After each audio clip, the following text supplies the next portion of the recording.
Gurkha rule in the hills. Well, first thing that I would like to say about Gurkhas, they're very nice people, very hospitable, they are very docile, very humble, and they are great hosts. I've been to Nepal many times and I've stayed with many Gurkha families. So I enjoyed their company, and the impression that we have about Gurkhas, they can work only as a chokidar or a laborer or a mason, or they can work only in the apple orchards. No, it is not that.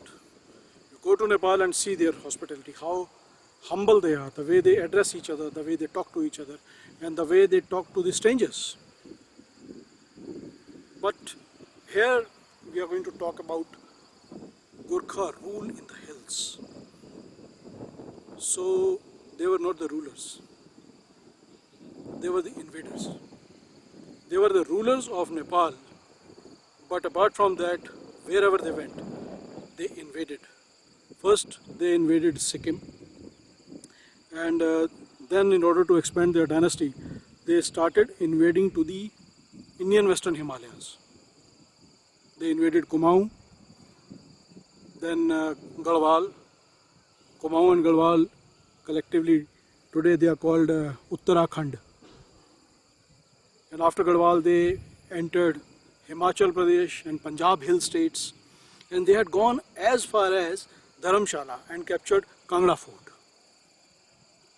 So because of their invasions, there was a lot of disturbance in this area. The local dynasties, the rulers, the Rajas, the Ranas, they really got disturbed. And it is said that they were very cruel also at that time. I mean, there was no law to guide them. They never thought of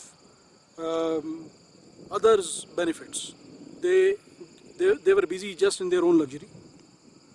And the cruelty of Gurkha is talked in a very different way. I give you one example I read somewhere. It was said in the hills that if a Gurkha was walking on a mountain trail barefoot and his foot hits a rock and he gets wounded, so he would not go even a single pace ahead till the time he has crushed the rock to powder. So that kind of cruelty they had. They had a war with Raja Sansar Chand of Kangra, and Raja suffered defeat and he ran away to find refuge in Sujanpur Tira, in a fort of Sujanpur Tira, and Gurkhas moved towards Kangra fort and captured it.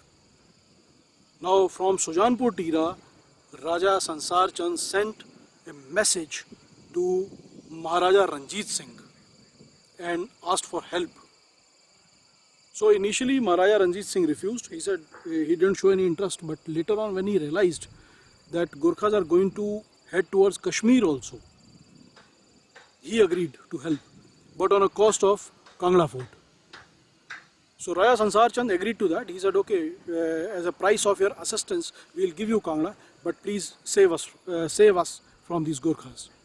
So Sikh army started their march from Lahore and attacked Kangra fort, that they cut the entire supply to the fort. When the fire weapons finished of Sikhs, then face-to-face fight with swords also started. But Gurkha army suffered defeat and they had to run away, and Sikh army captured Kangra fort. Now Gurkhas moved back towards Shimla. On the way they attacked Bilaspur, had a war with the Raja of Bilaspur, and then they attacked Sirmaur. And after that they moved to Balsan, then they moved to Jubbal, then on the way they also attacked Sanj. So to help all these people, Raja of Rampur, Bushehr, had to come up. He sent his army, but that army also suffered defeat from Gurkhas. And young Raja of Rampur, he ran away and found refuge in Kinnaur and Kamru Nag fort. But Kinnaur is very remotely located, so because of the remoteness they couldn't find proper supply. So Gurkhas did not show any interest and they came back. And then simultaneously they had also started intruding into the British territory, because East India Company was interested in going to Tibet to deal in Pashmina shawls, and only way to go to Tibet was from Nepal, and Raja of Nepal had refused to give way. So when Gurkhas started intruding into British territories, all the British army also got up. Time they made 4 regiments majorly.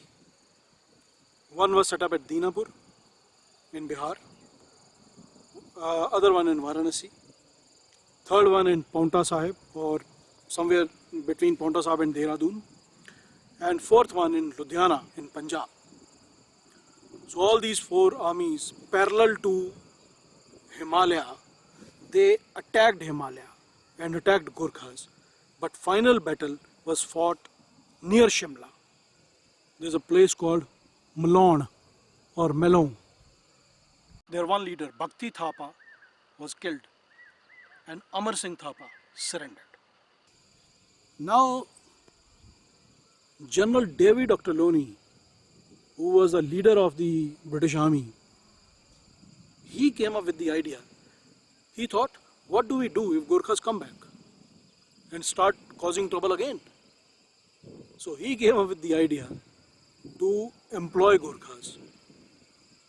Anyway, the final battle was fought at Melo, and in which Gurkhas suffered complete defeat from the British. They could not stand in front of their modern weapons like guns and cannons. So the army dispersed. And now a treaty between the British and the Raja of Nepal was signed. It is called Treaty of Seguli. There was one clause that the British will employ Gurkhas. They will work out a special regiment for them called Gurkha Regiment, and Gurkhas will join them.